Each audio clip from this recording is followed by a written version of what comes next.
এইবারের কোরবানির ঈদটা নিয়ে আমরা সবাই অনেক বেশি এক্সাইটেড ছিলাম। কারণ আমার বিয়ের পর এই প্রথমবার আমার হাসব্যান্ডের দাদার বাড়িতে আমরা ঈদ করতে এসেছিলাম। আর আমার শ্বশুরবাড়ির ফুল ফ্যামিলি সবাই একসাথে ঈদ করার কথা ছিল আমাদের। আমরা অনেক রকম প্ল্যান করে রেখেছিলাম, কিন্তু তার কোনো কিছুই হয়নি, সব কিছু তার উল্টাটা হয়েছে। কারণ আমার দাদা শ্বশুর ঈদের ঠিক ৩-৪ দিন আগে খুবই মারাত্মকভাবে অসুস্থ হয়ে পড়েছিলেন। তিনি হসপিটালে ভর্তি ছিলেন কয়েকদিন ধরে। আর ডক্টর তার বাঁচার কোনোরকম কোনো সম্ভাবনা দেয়নি, তাকে আইসিইউতে রাখার কথা বলা হয়েছিল। এমন অবস্থায় তো বাসায় পুরোদমে কান্নাকাটি চলছিল। আর আমাদের মধ্যে কোনো ঈদের আমেজই ছিল না এবার, কারণ আমরা তাকে নিয়ে খুব বেশি চিন্তিত ছিলাম। ঈদের দিনেও দাদা হসপিটালেই ছিলেন আর তার অবস্থা খুবই গুরুতর ছিল। এমন অবস্থায় আমাদের মনে তো কোনোরকম কোনো ঈদের আনন্দই ছিল না।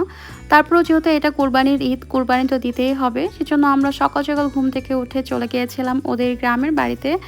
আর এই গরু, এটা হচ্ছে আমাদের কোরবানির গরু। এই ফুটেজগুলো আমার হাজব্যান্ড নিয়ে রেখেছিল, ও আমাকে পরে দিয়েছে, কারণ ঈদের দিন আমার তেমন কোনোই ক্লিপস নেওয়া হয়নি। কোরবানির ঈদে কিন্তু এই পার্টটা সব থেকে বেশি কষ্টকর, গরুকে যখন এই যে রেডি করানো হয়।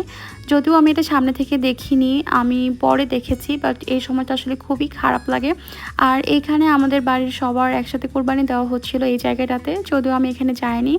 আর এই তো লাস্টে মাংস ভাগ করাও হয়ে গিয়েছে। আমি আসলে সারাদিন কোনোরকম কোনো ফুটেজই নেয়নি, সারাদিন ফ্যানের নিচে বসেছিলাম। গ্রামে যে এত পরিমাণে গরম পড়েছিল, মানে একদমই সহ্য করা যাচ্ছিল না। সারাদিনে আমার একটুও কোনো কাজকর্ম ছিল না, সারাদিন শুধু ফ্যানের নিচে বসে থেকেছি আর টাইম মতো শুধু খেয়েছি, কিন্তু কোনো কিছুর কোনো ফুটেজ নেওয়া হয়নি।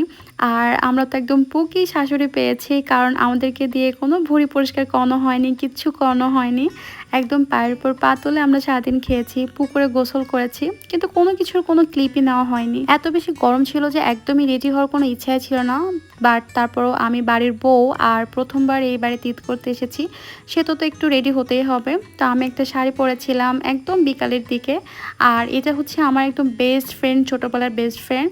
আমার শ্বশুরবাড়ির পাশেই ওদের গ্রামের বাড়ি। আমি অনেক দিন পর ওকে খুঁজে পেয়েছি। ওর সাথে আমার অনেক দিন ধরে কোনো যোগাযোগ হচ্ছিল না, তো ফাইনালি অনেক দিন পর ওকে পেয়ে আমি তো মহা খুশি। আর ওই সময়টা আমার অনেক বেশি ভালো কেটেছে ওকে পেয়ে। ওইটুকু সময় আমরা অনেক গল্প করেছি। এই তো এটাই ছিল আমার একদম সাদামাটা এবারের কোরবানির ঈদ। এই তো তারপর রাত 10টার দিকে আমরা আমাদের বাসায় ব্যাক করেছিলাম। সবাই ভালো থাকবেন।